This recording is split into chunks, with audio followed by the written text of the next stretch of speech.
இந்த ஐயனார் துணை சீரியல்ல நான் நினைச்ச மாதிரி தான் நடந்திருக்கு. வானதிக்கும் பாண்டிக்கும் இடையில அந்த டாக்டர் கண்டிப்பா வருவாரு, இவங்களுக்குள்ள ஒரு குட்டிய கலப்படத்துல அந்த கேரக்டர் கொண்டு வந்திருக்காங்க நான் நினைச்சேன். அதே மாதிரி தான் ஒரு எபிசோட போயிட்டு இருக்கு. இன்னைக்கு வந்து பாத்தீங்கன்னா வானதிக்கு அவர் பைக்கே வாங்கி கொடுத்திருக்காரு. ஆனா அவருக்கு எந்த ஆசை இருக்க மாதிரி காட்டல. ஆனா வானதிக்கு எல்லாத்தையும் ப்ரியாரிட்டி கொடுக்குறாரு. வானதி அதை வந்து லைக் பண்றாங்க. அது பாண்டிக்கு கொஞ்சம் காண்டாவது. ஃபர்ஸ்ட் சீன் வந்து பாத்தீங்கன்னா நம்மளோட நிலா ஆபீஸ்க்கு வந்து சோழன் வராரு. சோழன் வந்துட்டு என்ன பண்ணிட்டு இருக்கா அப்படின்னா, நீங்க வாங்க சோழன் கேட்கணும் தனியா பேசலாம் அப்படின்னு சொல்லிட்டு, நீங்க அண்ணன் எப்படிலாம் திட்டுறீங்க, அது அண்ணனோட ப்ராஜெக்டாவே இருந்தாலும் அண்ணன் எப்படி அதுக்கு பொறுப்பா முடியும், நீ வேணா ஓசில வேலை செய்வேன், நிலா அப்படியே வேலை செய்யணும் அப்படிலாம் சொல்லிட்டு பேசிட்டீங்க, நீங்க பேச ரொம்ப தப்பு சொல்லணும் அப்படின்னு. அப்படியே நீங்க பேசினா ஆமா சொல்லணும், அவர் என்ன பண்ணாரு, அவர் பாவம் நீங்க பேசினா ஒரு மூஞ்சே மாறிடுச்சு அப்படின்னு.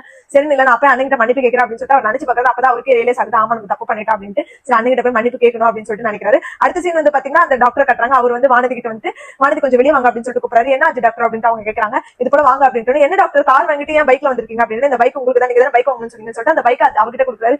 ஏன் டாக்டர் எனக்காக பண்ணீங்களா அப்படின்னு. இதுல என்ன இருக்கு வானதி பரவாயில்ல அப்படின்னு. சரி நீங்க வண்டி ஓட்டி பாருங்க அப்படின்னு சொல்லிட்டு சொல்றாரு. அவங்க போய் ஓட்டி எல்லாம் பாக்குறாங்க. அதுக்கப்புறம் சரி ஓகே டாக்டர் எனக்கு வண்டி ரொம்ப பிடிச்சிருக்கு, இது வந்துட்டு எவ்வளவு ரேட்டுக்கு அப்படின்னு. ரேட் எல்லாம் ஒன்னும் பிரச்சனை இல்லைங்க பாத்துக்கலாம் அப்படின்னு. இல்ல நீங்க ரேட்டு சொல்லுங்க அப்படின்னு. அதெல்லாம் ஒன்னும் பிரச்சனை இல்ல, நீங்க மெதுவா கொடுங்க, இப்போதைக்கு நீங்க இந்த வண்டியை வச்சு ஓட்டிட்டு போங்க, வெயில எல்லாம் இனிமே நடந்து போவாதீங்க வராதீங்க அப்படின்னு சொல்லிட்டு சொல்றாரு. உடனே அந்த பொண்ணு என்ன பண்றா, அவர் வேலை செய்யற அந்த பையனை கூப்பிட்டு நான் போய் பாண்டி கிட்ட சொல்லிட்டு வந்துருன்னு சொல்லிட்டு பாண்டியோட கடைக்கு வந்து பாண்டி இந்த சைடு பாத்தீங்கன்னா வானதிக்காக செகண்ட் ஹேண்ட்ஸ்ல ஒரு வண்டியை வாங்கி அவர் மெக்கானிக் சப்தம் வச்சிருக்காரு. அங்க வரைய வண்டியை வந்துட்டு புது வண்டி மாதிரி ரெடி பண்ணி வானதிக்கு சர்ப்ரைஸ் பண்ணணும்னு சொல்லிட்டு ஷீட் எல்லாம் போட்டு மூடி வச்சிருக்காரு. ஆனா வானதி அதை புரிஞ்சுக்காம இவருக்கு கொடுத்த வண்டியை வாங்கிட்டு வராங்க. வாங்கிட்டு வந்து வானதிக்கு ஒரு மாதிரி பாண்டி பாத்திரம் என்ன பாண்டி என்ன வானதி வண்டியில வந்துருக்கோங்க அண்ணன் வண்டி அப்படின்னா. இல்ல இல்ல எனக்கு டாக்டர் கொடுத்த வண்டி அப்படின்னு சொல்லிட்டு அங்க நடந்தது எல்லாத்தையுமே பாண்டி கிட்ட சொல்றாங்க. பாண்டிக்கு ஒரு மாதிரி ஆகுது, கூட சில வேலை செய்யற அந்த பையனுக்கு ஒரு மாதிரி ஆகுது. அதோட வந்துட்டு நீ ஓட்டி பாரு பாண்டி எப்படி இருக்கு அப்படின்னு. அப்புறம் அவர் ஓட்டி பார்த்துட்டு இதெல்லாம் கொஞ்சம் பழைய வண்டி வானதி அப்படின்னு சொல்லிட்டு அவர் நார்மலா தான் சொல்றாரு. ஆனா வானதி தப்பா புரிஞ்சுக்கிறாங்க. நீ இப்படிதான் சொல்லணும்னு எனக்கு தெரியும், நீ நல்லா இருக்குன்னு சொன்னதா அதிசயம், நீ இப்படிதான் சொல்லணும்னு எனக்கு தெரியும், பரவாயில்ல விடு பாண்டி, நான் உனக்காக தான் உங்ககிட்ட தான் வண்டி கிட்டான, நீ எனக்காக வாங்கி கொடுத்து அவர் பாரு எனக்காக பண்ணிருக்காரு அப்படின்னு சொல்லிட்டு சொன்னேன். அங்க இருக்க வேலை செய்யற பையனுக்கு அந்த பையன் கோவம் யாரை பத்தி என்ன சொல்றீங்க பாரு அப்படின்னு சொல்லிட்டு